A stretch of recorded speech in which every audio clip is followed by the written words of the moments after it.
Hello दोस्तों, मैं आशुतोष श्रीवास्तव। देखिए बेटा, आज हमारा जो टॉपिक हम स्टार्ट करने जा रहे हैं वो है प्रतिस्थापन विधि द्वारा समाकलन करना।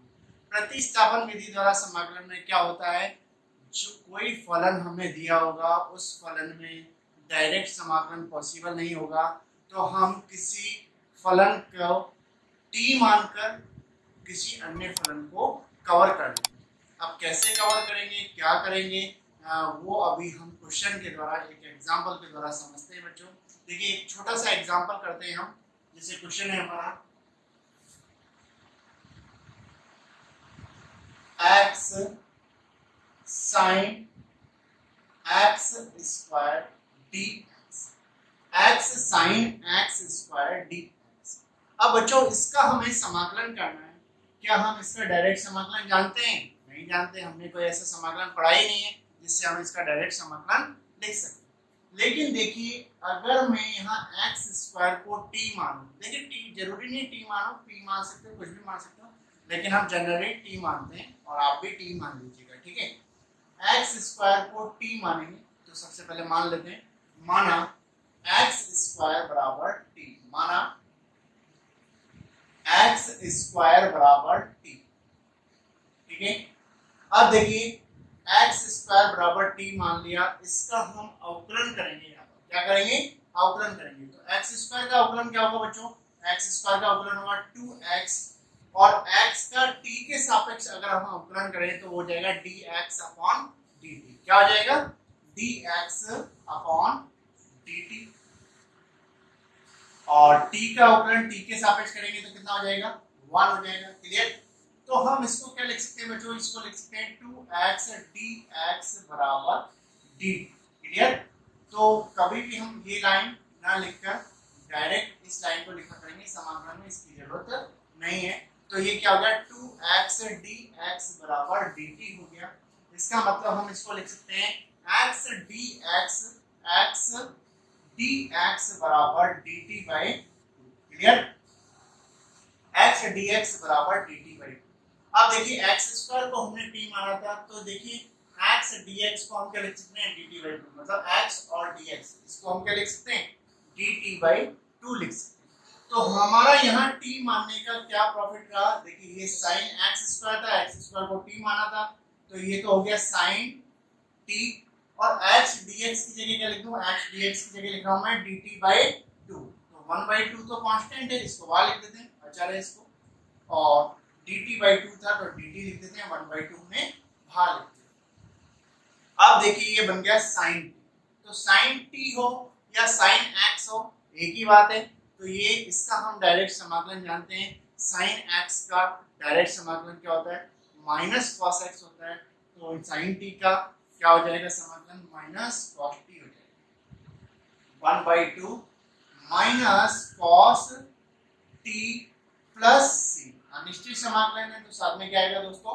प्लस सी आएगा। अब हमने टी हमने माना था, तो जो हमने माना होता है वो हमेशा हमें हटाना होता है, ठीक है। तो टी का मान हम रख देते हैं, टी का मान क्या है यहाँ पर? एक्स स्क्वायर है, तो ये हो जाएगा minus 1/2 cos x square plus C. ये हमारा आंसर हो गया। क्लियर? तो देखिए प्रतिस्थापन विधि में हमें यही करना है, प्रतिस्थापन करना होता है, किसी को कुछ मानकर हमें कवर करना होगा, और कवर करने के बाद उसका हम डायरेक्ट समाकलन कर पाएंगे। क्लियर? अब देखते हैं एक और क्वेश्चन है हमारा, tan x का समाकलन करें। tan x dx, x के सापेक्ष tan x का हम समाकलन कर रहे हैं बच्चों। इसका समाकलन क्या होगा देखते हैं। डायरेक्ट समाकलन हम जानते नहीं, हालांकि अभी हम थोड़ी देर बाद इनके डायरेक्ट समाकलन लिख लेंगे, tan x sec x वगैरह के, उनको हम एज ए फॉर्मूला याद कर लेंगे। लेकिन ये tan x का अभी फिलहाल हमने डायरेक्ट समाकलन नहीं सीखा, क्योंकि हमने इसका डायरेक्ट कोई अवकलन नहीं पढ़ा था, ठीक है। तो इसका समाकलन होगा कैसे? देखिए कैसे होगा। tan x को हम लिख सकते हैं sin x upon cos x। Clear? sin x upon cos x लिख सकते हैं। अब यहाँ पर प्रतिस्थापन विधि लगाएंगे। देखिए प्रतिस्थापन विधि में एक बात समझ लीजिए, जिसका अवकलन उपस्थित होता है उसे हम टी मान लेते हैं। क्लियर। एक्स स्क्वायर का अवकलन था हमारे पास 2x होना चाहिए, लेकिन 2 कोई इश्यू नहीं है क्योंकि कांस्टेंट है, कांस्टेंट तो कवर हो जाता है अपॉन में आके, लेकिन जो वेरिएबल था वो x तो यहाँ पर था। क्लियर। तो इसी तरह से यहाँ पर हम cos x को t मान लेते हैं बच्चों, इसको cos x बराबर t मान लेते हैं। तो cos x का जो अवकलन होता है बच्चों वो होता है माइनस साइन x dx बराबर dt। Clear. Minus sine x dx बराबर dt, इसका मतलब ये हो गया साइन x dx बराबर माइनस dt। क्लियर। तो साइन x dx को हम क्या लिख सकते हैं, माइनस dt लिख सकते हैं। तो यहाँ लिख देते हैं माइनस dt और ये 1 अपॉन cos x बचेगा। भाई साइन x dx तो हमने dt लिख दिया, माइनस का dt, और क्या बचा यहाँ पर 1 अपॉन cos x बचेगा, और cos x को हमने क्या माना था बच्चों, t माना था। तो cos x को t माना था, तो ये क्या हो जाएगा 1 अपॉन t हो जाएगा। अब देखिए 1 अपॉन t का जो इंटीग्रेशन है, समाकलन है, हम डायरेक्ट जानते हैं 1 अपॉन x का समाकलन लिखा था हमने log modulus of x। Clear. तो 1 अपॉन t का समाकलन क्या हो जाएगा, log मॉडुलस ऑफ t हो जाएगा, साथ में प्लस c। अब हम t का मान रख देते हैं। t का मान क्या है हमारे पास, t का मान है cos x plus c। Clear. Minus log cos x plus c। तो ये भी आंसर हो गया हमारा। और लेकिन इसको अगर हम चेंज करना चाहें तो देखिए इसको माइनस log cos x को मैं ये लिख सकते हैं ना, log 1 अपॉन cos x, ये लिखा जा सकता है क्या। देखिए कैसे लिखा, ध्यान से देखिए। log 1 अपॉन cos x को अगर मैं सॉल्व करूं तो log m अपॉन n है एक तरह से, तो log m minus log n बनेगा। log m अपॉन n क्या होता है, log m minus log n। तो ये क्या जाएगा log 1 minus log cos x, और log 1 का मान कितना होता है, 0 होता है। तो कुल मिला के ये लौट कर ये आ गया। इसका मतलब इसको ये लिखा जा सकता है। क्लियर।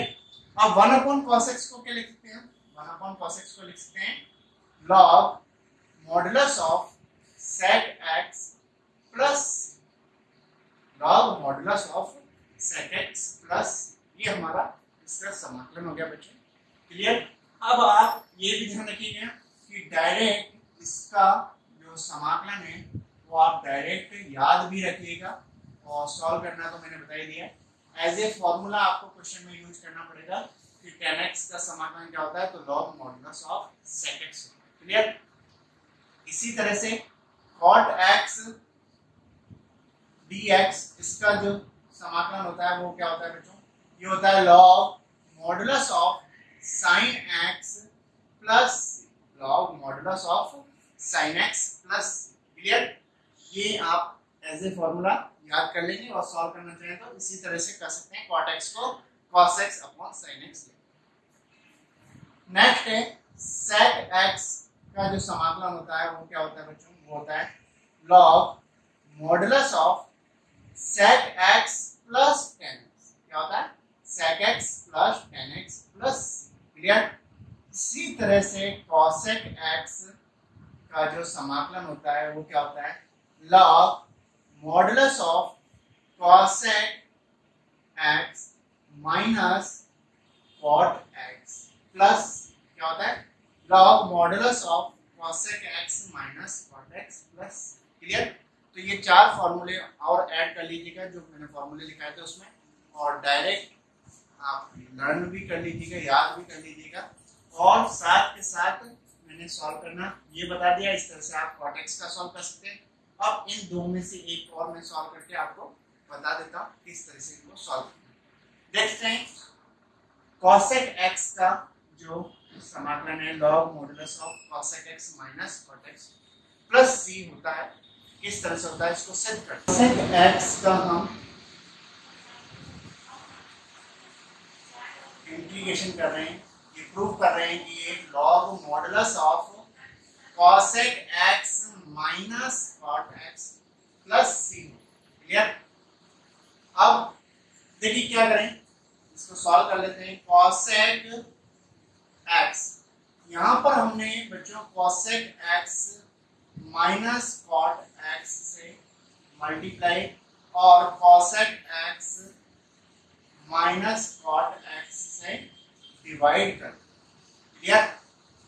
ये हमने कर। अब देखिए इसके बाद हम क्या करें, cosec x minus cot x को हम क्या मान रहे हैं, t मान लेते हैं। माना cosec x minus cot x बराबर t। तो cosec x का जो अवकलन होता है बच्चों वो क्या होता है, minus cosec x cot x, और cot x का जो अवकलन होता है वो क्या होता है बच्चों, वो होता है minus cosec square x, minus cosec square x, साथ में dx बराबर dt। क्लियर। यहां से हमने cosec x कॉमन ले लिया, यहां से हमने cosec x कॉमन ले लिया, क्या बचेगा बच्चों, ये बचेगा cosec x minus cot x, साथ में dx बराबर dt। Clear. cosec x minus cot x dx बराबर dt। तो इसको हमने लिख दिया dt और ये अपॉन में हो गया t। क्लियर। तो ये बन गया dt अपॉन t। तो 1 अपॉन t का इंटीग्रेशन क्या होता है बच्चों, 1 अपॉन t का इंटीग्रेशन होता है log modulus of t plus c। Clear. और t हमने किसको माना था, t माना था हमने cosec x minus cot x।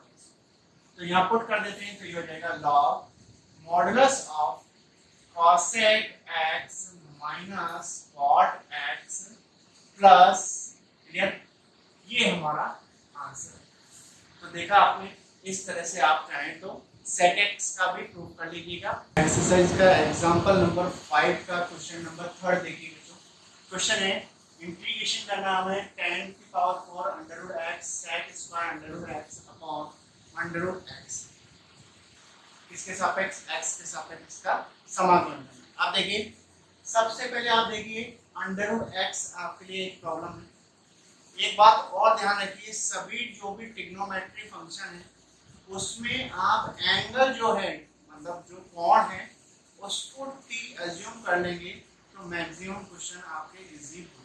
देखिए यहाँ पर एंगल जो है, मतलब कोण जो होता है वो अंडर रूट x, तो अंडर रूट x को हमें क्या मानना पड़ेगा, t मानना पड़ेगा। क्लियर। सबसे पहले हम एक काम कर देते हैं, अंडर रूट x को t माना अंडर रूट x बराबर t। और अंडर रूट x का अगर हम अवकलन करें तो क्या होता है, अंडर रूट x का अवकलन होता है 1/2 रूट x, साथ में dx बराबर dt। क्लियर। तो ये हो गया 1/रूट x dx बराबर 2d। क्लियर। 1/रूट x dx को मैं लिख रहा हूँ बच्चों 2dt। क्लियर। और ये हो गया हमारा tan 4 हो जाएगा t और साथ में sec square t, tan 4t साथ में sec स्क्वायर t। क्लियर। अब क्या किया जाए, देखिए एक बात आप ध्यान रखिए, देखिए इसमें कभी ये मत सोचिए कि किस तरह से क्वेश्चन होगा, बहुत ज्यादा उलझने की जरूरत नहीं। पैटर्न अलग अलग है, जैसे जैसे अलग अलग पैटर्न के क्वेश्चन जैसे जैसे मैं आपको बताता जा रहा हूँ माइंड में सेट करते जाइए। याद नहीं करना है पैटर्न, आपको धीरे धीरे ध्यान रहेंगे। ठीक है। प्रैक्टिस जितना ज्यादा करेंगे उतना आपको ध्यान रहेगा। तो देखिए जब भी tan मिले उसके साथ अगर sec स्क्वायर मिल जाए तो हमारा काम इजी हो जाएगा। क्यों, tan x का अगर अवकलन करते हैं तो क्या होता है, sec स्क्वायर x होता है। इसका मतलब हम tan x को t मान लेंगे बच्चों, तो sec स्क्वायर x कवर हो जाएगा, मतलब sec स्क्वायर t कवर हो जाएगा। यहाँ t है तो t कवर हो गया। अब यहाँ t ना मान के p मानेंगे, क्योंकि t हम ऑलरेडी मान चुके हैं, तो मान लेते हैं। माना tan t बराबर p, तो ये देगा sec स्क्वायर t dt बराबर dp। क्लियर। तो sec स्क्वायर t dt को हम dp लिख देते हैं और ये हो गया t की पावर 4। क्लियर। अब p की पावर 4 का जो अवकलन करना है वो कैसे करेंगे, x की पावर n से करेंगे। तो क्या हो जाएगा बच्चों, ये हो जाएगा p की पावर 5 अपॉन 5 प्लस c। अब यहाँ हम मान रख देते हैं p का, ये तो 2/5 तो हो गया। p का मान हमारे पास क्या है बच्चों, tan t है, तो p का मान रखेंगे तो tan t हो जाएगा। फिर t का मान रखेंगे √x, तो हम डायरेक्ट लिख देते हैं p का मान रख दिया हमने tan √x हो जाएगा, tan √x की होल पावर 5 प्लस ये हमारा आंसर। क्लियर है? इस तरह से हमें सॉल्व करना है। अब देखते हैं एग्जांपल नंबर 6 है sin x upon sin x plus a integration with respect to x, x के सापेक्ष इसका इंटीग्रेशन करना है। कैसे किया जाए? देखिए एक और बात मैं आपको बता रहा हूँ, मैक्सिमम क्वेश्चन में हमारी एक हर प्रॉब्लम रहेगी, अगर हर थोड़ा सा बड़ा है तो हम उसको t मानकर किसी तरह से इजी बना सकें, और छोटा बना लें तो डिवाइड करने में कोई प्रॉब्लम नहीं होगी। लेकिन अभी डिवाइड करें तो डिवाइड करने से होगा क्या, कुछ नहीं होने वाला। तो हम एक काम करते हैं, यहाँ पर जो एंगल है, एंगल क्या है, जो कोण है वो क्या है, x प्लस a है। हम x प्लस a को t मान लेते हैं। आप सोच रहे होंगे सर x प्लस a को t मानने से क्या होगा? सबसे पहली बात तो भाग छोटा हो गया, sin t हो गया, और यहाँ x का मान रख देंगे, यहाँ मान क्या जाएगा, x का मान t माइनस a आ जाएगा, तो अंश बड़ा हो जाएगा, हर छोटा हो जाएगा। sin t माइनस a के लिए sin a माइनस b का फॉर्मूला लगा देंगे, फॉर्मूला लगा के हम डिवाइड कर देंगे। देखिए करते हैं, आपको समझ आ जाएगा। मान लिया, माना x प्लस a बराबर t, तो ये हो गया dx बराबर dt। क्लियर? तो ये हो जाएगा बच्चों, ये तो बन गया sin t। क्लियर? और ये हो गया sin x की जगह हम मान रखते हैं t माइनस। क्लियर? और dx की जगह क्या रखते हैं, d। अब ये उल्टी हो गई प्रॉब्लम, एक तरह से पलट गया, लेकिन पलटने का बहुत प्रॉफिट हो गया। यहाँ पर हम sin a माइनस b का फॉर्मूला लगा देंगे। आप सोच रहे होंगे सर यहाँ भी लगा सकते थे, लगा के करते क्या, हर और बड़ा हो जाता तो सॉल्व नहीं हो पाता। अंश बड़ा हो जाएगा, कोई प्रॉब्लम नहीं, हम डिवाइड कर लेंगे। क्लियर? तो यहाँ sin a माइनस b का फॉर्मूला लगा रहे हैं बच्चों, तो ये जाएगा sin a cos b, a की जगह है t और b की जगह है a, minus cos a sin b। Clear? Upon sin t, साथ में है dt। अब हम इसे डिवाइड कर लेते हैं। डिवाइड करेंगे तो sin से sin कट गया, cos a जो है बच्चों अचर है, कांस्टेंट है, तो हमने बाहर लिख दिया, और क्या बच जाएगा, dt आ जाएगा। इसी तरह से यहाँ डिवाइड करेंगे तो ये cos अपॉन sin क्या हो जाएगा, cos t हो जाएगा, और sin a अचर है तो इसको बाहर लिख देते हैं, sin a, और ये हो गया cot t dt। क्लियर? तो अब ये हमारा बन गया cos a dt का integration t minus sin a, और cot t का जो इंटीग्रेशन होता है बच्चों वो क्या होता है, log modulus of sin t plus. अब हम क्या करेंगे, अब हम t का मान रख देंगे, तो t का मान रखेंगे तो t का मान हमारे पास क्या था, x plus a cos a minus sin a log sin t की जगह t का मान रख दिया x plus a plus c। Clear? अब देखिए थोड़ा सा इसको और सॉल्व कर लेते हैं। देखिए वैसे तो ये आंसर है, कोई दिक्कत नहीं, लेकिन यहाँ ध्यान दीजिए a cos a बनेगा, इसको गुणा करेंगे, और a cos a क्या है, अचर है, तो इस अचर को हम इसके साथ शिफ्ट कर सकते हैं, फिर आपका आंसर बिल्कुल मैच हो जाएगा। ये हो गया x cos a, और इसको हम गुणा करके लिख नहीं रहे, इसके साथ शिफ्ट कर लेंगे अचर के साथ, sin a log sin x plus a plus c। अब c की जगह हमने c1 लिख दिया, इसका मतलब ये इसके साथ शिफ्ट। क्लियर? तो ये हमारा आंसर हो गया बच्चों। अच्छा क्वेश्चन है, एग्जाम में आता रहता है, बहुत बार आया हुआ आता रहता है 3 नंबर में। तो देखिए अब देखते हैं नेक्स्ट क्वेश्चन हमारा, ये एक्सरसाइज का क्वेश्चन नंबर 1 है, 2x अपॉन 1 प्लस x। अभी मैंने आपको बताया था कि मैक्सिमम क्वेश्चन में हमारी हर एक प्रॉब्लम रहेगी। तो देखिए हर को देखिए, हर क्या है, 1 प्लस एक्स स्क्वायर। अब देखिए 1 प्लस एक्स स्क्वायर को अगर t मानते हैं तो 1 का तो डिफरेंशिएशन 0 हो जाएगा, और x स्क्वायर का क्या हो जाएगा, 2x। हो गया काम, x स्क्वायर का 2x हो जाएगा, तो 1 प्लस एक्स स्क्वायर को बच्चों हम क्या मान लेते हैं, t मान लेते हैं। क्लियर? तो ये गया माना 1 प्लस एक्स स्क्वायर बराबर t, तो ये हो गया 2x dx बराबर dt। इसका मतलब ये हो गया 2x dx की जगह तो हम लिख देते हैं dt और ये अपॉन में t। तो इस तरह से बन गया बच्चों 1/t और 1/t का इंटीग्रेशन क्या होता है log modulus of t plus और t हमने किसको माना था 1 प्लस x स्क्वायर, तो ये हो गया 1 plus x square plus. Clear? ध्यान से सीख लीजिएगा, प्रतिस्थापन विधि आपके बहुत काम की है, ये ध्यान रखिएगा। आगे तक आप कोई भी विधि सीखेंगे उसमें प्रतिस्थापन विधि का किसी न किसी क्वेश्चन में कहीं ना कहीं इसी तरह से आपको यूज करना ही पड़ सकता है। ओके, और आगे भी अवकल समीकरण पढ़ेंगे, अवकलज के समाकलन के अनुप्रयोग पढ़ेंगे, तो सभी में इसका उपयोग होना है। क्लियर? अब देखिए ये नेक्स्ट क्वेश्चन है, क्वेश्चन नंबर 3 एक्सरसाइज का। ये क्वेश्चन है हमारा 1/1 x प्लस x लॉग। तो देखिए किसका डिफरेंशिएशन हमारे पास है। देखिए अगर थोड़ा सा इसे अरेंज कर लें तो ये हो जाएगा 1/x कॉमन ले लें, ये हो जाएगा 1 प्लस लॉग x। अब देखते ही हमारे माइंड में क्लिक हो जाना चाहिए कि log x का डिफरेंशिएशन होता है 1/x, तो हम क्यों ना 1 प्लस log x को ही t मान लें।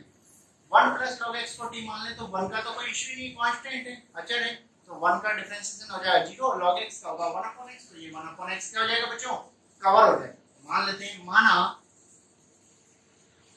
1 प्लस log x बराबर t, तो ये हो गया हमारा 1, तो 0 log x का अवकलन 1/x, साथ में dx बराबर d। क्लियर?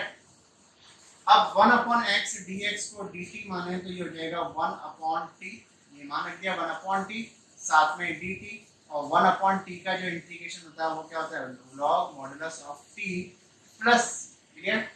t का अगर मान रखा जाए तो t का मान क्या है हमारे पास 1 प्लस log x है, तो ये हो जाएगा log modulus of 1 plus log x plus c।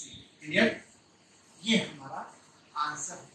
ठीक है, एक्सरसाइज का क्वेश्चन नंबर 4 है sin x sin cos x integration with respect to x। देखिए मैंने आपको बताया था वही बात है और बार बार वही बात आपको दोहराऊंगा। मैंने बोला था कि एंगल को अगर हम t मान लें, जो कोण है उसको अगर हम t मान लें तो क्वेश्चन हो जाएगा हमारा। देखिए cos x को हम t मान लेते हैं बच्चों, तो ये sin x कवर हो जाएगा और फिर आगे हम क्वेश्चन कर लेंगे। देखिए माना cos x बराबर t, cos x का डिफरेंशिएशन होगा माइनस sin x dx बराबर dt, तो ये हो गया sin x dx बराबर माइनस dt। यहाँ मान रख देते हैं sin x dx की जगह हमने रख दिया माइनस dt, और ये sin इसको हमने क्या माना बच्चों t माना है, तो ये हो जाएगा sin t। क्लियर? अब sin t का जो इंटीग्रेशन होता है वो क्या होता है बच्चों, वो होता है minus cos t plus c। Clear? तो ये माइनस माइनस क्या हो जाएगा प्लस हो जाएगा, तो ये हो जाएगा cos t प्लस c। अब t किसको माना था हमने cos x को माना था, तो cos x प्लस c इसका आंसर होगा। क्लियर है? नेक्स्ट क्वेश्चन देखते हैं, question number 8 x √ 1 + 2x square. तो देखिए इसमें अंडर रूट हमारे लिए एक प्रॉब्लम है, अंडर रूट है। ठीक है, अब अंडर रूट कैसे हटे। देखिए सबसे पहली बात तो अंडर रूट के अंदर वाले टर्म्स को हो सकता है हमें t मानने पर ये क्वेश्चन हो जाए, लेकिन हम t ना मान के t स्क्वायर मानेंगे और कोई कारण नहीं, सिर्फ क्वेश्चन को इजी बनाने के लिए। अंडर रूट है तो t स्क्वायर मान लेंगे, क्यूब रूट है मतलब 1/3 है तो t क्यूब मान लेंगे, जिससे क्वेश्चन इजी वे में सॉल्व हो जाए। t मानेंगे तब भी सॉल्व होगा ऐसा नहीं, लेकिन हम t स्क्वायर मान लेते हैं, अंडर रूट है तो। माना अंडर रूट वाली टर्म्स को हमने मान लिया, t स्क्वायर 1 + 2x स्क्वायर बराबर t स्क्वायर। क्लियर? तो 1 का तो डिफरेंशिएशन क्या हो जाएगा बच्चों 0, और 2 तो कांस्टेंट है, अचर है, x स्क्वायर का डिफरेंशिएशन करेंगे तो 2x, साथ में dx बराबर t स्क्वायर का क्या हो जाएगा 2t dt। तो ये 2 से 2 कैंसिल हो गया, x dx को हम क्या लिख सकते हैं t dt/2 dt लिख सकते हैं। क्लियर? तो देखिए x और dx ये कवर हो जाएगा बच्चों, इसको हम लिख देते हैं, पहले 1/2 वहां लिख दिया और h dx को हम क्या लिख रहे हैं t/2 dt। साथ में यहाँ पे हमने t स्क्वायर रखा, लेकिन अंडर रूट है तो अंडर रूट से स्क्वायर कैंसिल हो जाएगा बच्चों, तो क्या बचेगा, टी बचेगा। तो यहाँ पर टी इंटू टी कितना हो जाएगा, टी स्क्वायर हो जाएगा। क्लियर। अब टी स्क्वायर का समाकलन x की पावर n से कर सकते हैं, तो ये 1/2 और टी स्क्वायर का समाकलन करेंगे तो t³/3 प्लस c हो जाएगा। अब यहाँ पर हम t³ यहाँ t का मान रख देते हैं। देखिए यहाँ अगर t का मान रखेंगे तो यहाँ t का मान क्या आएगा, अंडर रूट में आएगा, मतलब पावर 1/2 आएगा। और यहाँ 3 ऑलरेडी है, तो यहाँ पर मैं ये लिख सकता हूँ कि देखो 1 + 2x² तो आना ही है, की पावर 1/2 आना ही है, लेकिन यहाँ 3 और है, तो यहाँ क्या लिखूं, 3/2 प्लस। क्लियर, ये हमारा आंसर हो गया। देखते हैं नेक्स्ट क्वेश्चन है एक्सरसाइज का क्वेश्चन नंबर 10। अब देखिए इस क्वेश्चन को देखते ही आपके माइंड में आ जाना चाहिए कि क्वेश्चन में होना। देखिए क्या कर सकते हैं इसको, देखिए अगर यहाँ से मैं √x कॉमन ले लूं बच्चों, तो ये बन जाएगा √x - 1 और √x वाला क्वेश्चन अभी हमने करा था। अगर हम √x - 1 को t मान लें तो ये वाला √x 1/2 से कवर हो जाएगा, क्योंकि √x का डिफरेंशियल होता है 1/2 √x। तो हम इसको t मान लेते हैं। √x - 1 को हमने मान लिया t, माना √x का अवकलन हो गया 1/2 √x, साथ में dx बराबर dt, तो ये हो गया 1/√x dx बराबर 2d। क्लियर। तो 1/√x dx की वैल्यू 2 dt हो गई, तो ये हो जाएगा बच्चों 1/√x dx की वैल्यू 2 dt, 2 dt और ये 1/t। क्लियर। और 1/t का इंटीग्रेशन क्या होता है बच्चों, log modulus of t plus, अब हम t का मान रख देते हैं, तो t का मान हो गया, t का मान हमारे पास क्या है बच्चों, ये रहा √x - 1 प्लस। क्लियर। अब देखते हैं क्वेश्चन नंबर 11 है हमारे पास। मैंने अभी आपको बताया था अंडर वाली बात, कि अंडर हमारी एक प्रॉब्लम है, प्लस हर में भी है, दोनों ही एक प्रॉब्लम है। तो हम क्या करें, इसको t मान लेते हैं, लेकिन इसको t जब भी मानेंगे t कवर हो रहा हो या फिर चेंज हो रहा हो, अन्यथा नहीं मानेंगे, ये आप। तो देखिए हम यहाँ मान लेते हैं, माना x + 4 बराबर t², तो ये हो जाएगा dx बराबर 2t dt हो जाएगा। क्लियर। तो ये हो गया हमारा dx, x का मान रखें तो x की जगह हो जाएगा बच्चों ये t² - 4, और यहाँ t² रखेंगे तो ये हो जाएगा t, और dx की जगह क्या रखते हैं 2t dt। क्लियर। तो देखिए ये t से t तो कैंसिल हो गया, अब ये बन गया हमारा 2t4 dt, और ये 4 दूनी 8 हो जाएगा, साथ में d, ये हो जाएगा 2, ये हो जाएगा t4 का डिफरेंस है t5/5, और ये रहेगा -8, साथ में t प्लस, तो ये हो गया 2/5। t का अगर मान रखा जाए तो देखिए t का मान रखेंगे तो ये आएगा x + 4 की पावर 1/2। क्लियर। तो इसका मतलब मैं इसे लिख देता हूँ x + 4 की पावर 1/2 की जगह 5/2, क्योंकि 5 भी। क्लियर। इसी तरह से यहाँ पर आ जाएगा x + 4 की पावर 1/2 प्लस, ये हमारा आंसर हो जाएगा। क्लियर है। तो इस तरह से आप क्वेश्चन करते जाइए। मिलते हैं नेक्स्ट क्लास में। Thank you.